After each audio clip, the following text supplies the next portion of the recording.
Hello, I'm Gordon Lang, editor of CameraLabs.com. I'd like to give you a brief video tour around the Panasonic Lumix DMC LX3. Here it is, the LX3. This is the successor to the Lumix LX2, which makes it Panasonic's high-end compact for enthusiast photographers. The LX3 is designed for people who want a compact camera but don't want to compromise on things like manual control. It's also ideal for anyone who owns a DSLR but wants a high-end compact to complement it for times when they want a more pocketable camera. Now the LX3 is absolutely packed with features, so without further ado, let's take a look at some of its highlights. With 10.1 megapixels, the LX3 has essentially the same resolution as its predecessor, but the sensors are different shape. The earlier LX2 sensor was a 16:9 shape, whereas the new LX3 has a more conventional 4:3 shape sensor.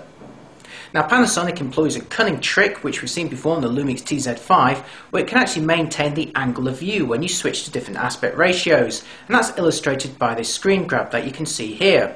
So when you switch to those widescreen aspects, you don't actually just crop the top and the bottom, you actually do capture more widthways. Next up, the lens. And like all of Panasonic's compacts, the LX3 features optical image stabilization to help counteract the camera shake. Now the optical zoom range on the LX3 is 2.5 times, which may be shorter than the 4 times of its predecessor, but it does feature two very important differences. First of all, the maximum coverage when zoomed out is equivalent to 24mm. That's much wider than the 28mm of the LX2 and much wider than the 35mm equivalent that you find on most compacts these days. Also, importantly, the LX3's lens has a very bright focal ratio of f2.0 when it's zoomed out. This allows the lens to gather twice as much light as an equivalent lens at f2.8, and that's obviously very useful when you're shooting in low light conditions. It's just a shame that there's no built-in sliding lens cover on the LX3. Instead, you'll need to make do with a lens cap. Around the back of the camera you'll find a 3-inch screen with 460k pixel resolution. That's both larger and more detailed than the screen on the LX2. Notice, however, that the LX2 had a slightly wider 16:9 shaped screen to match its sensor, whereas the LX3 screen is not quite as wide. Although interestingly, the screen is still wider than the actual sensor shape. It's a 3:2 screen, whereas the sensor is a slightly squarer 4:3 shape. Like its predecessor, the LX3 features a RAW recording option. This is a very important feature for enthusiasts as it allows the camera to record the raw data from the sensor, which gives you the maximum possible quality while also giving you plenty of opportunities to tweak the image in software later. The LX3 also features high-definition movie recording in the 720p format, and you're watching an example of that right now. I'm stood about 2 feet away from the LX3, which is recording this segment, although you're watching it in standard definition. Here's some more footage taken with the LX3's high-definition movie mode. Now unfortunately, once you start filming with the LX3 you can't adjust that optical zoom, and that is a bit of a downside. If you look closely you'll also notice that there's some noise in the background. The images are certainly not as clean as those from a dedicated camcorder. However, they are cleaner than those from earlier Panasonic compacts, which also featured HD recording facilities. Now let's take a closer look at the LX3's controls. The LX3's controls greatly resemble those of the earlier LX2, although you'll notice one thing here that was missing on its predecessor, a flash hot shoot. This allows you to mount an external flash gun and obviously deliver much more power than the built-in model, which pops up here. You'll also notice, like the LX2 before it, you can adjust the aspect ratio with this switch on top of the lens. Here we are at 4:3, the slightly wider 3:2, and then the wider 16:9. You can also adjust the LX3's focusing mode on the side here, and there is full manual focusing with this camera. Going back to the controls again, you'll see the main mode dial here offering program, aperture, shutter priority and full manual control. However, if you just want an easier life, you can put the LX3 on Panasonic's excellent intelligent auto mode. This has an uncanny ability of working out what kind of picture you're trying to take. If you're in manual focus mode, you can press this button here to temporarily autofocus. Below this you'll find the power switch and also the shutter release with a zoom rocker around it. Around the back of the camera it resembles most of Panasonic's recent models. You have a switch here that puts the camera between record and play mode, a tiny joystick here which is used to adjust various settings, and also the drop down Q menu I'll show you in a moment, and the usual 4 cross keys here. You'll notice that this bottom button is now a programmable function key. Turning to the bottom of the camera, you'll find the rechargeable battery and memory card. And of course, being a Panasonic model, the LX3 takes SD. Finally, in the compartment to the side of the camera, you'll find the ports. At the top, a component output for use with the optional component cable that can do high definition slideshows. Below that, a combined TV and USB output, and below that, a DC input. We're outside with the Lumix LX3, so switch it on, and about 2 seconds later you're ready for action. Now I'm using the full size of this 3:2 aspect ratio screen, but you can change the aspect ratio using a switch on top of the lens. If I switch it to 4:3 and turn it round, you can see here black bars running down the left and right side of the image.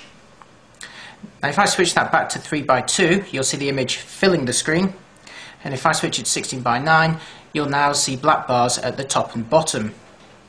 So for this demonstration, I'm going to leave it at 3:2 and fill the screen. Now let's check out the optical zoom range of this camera.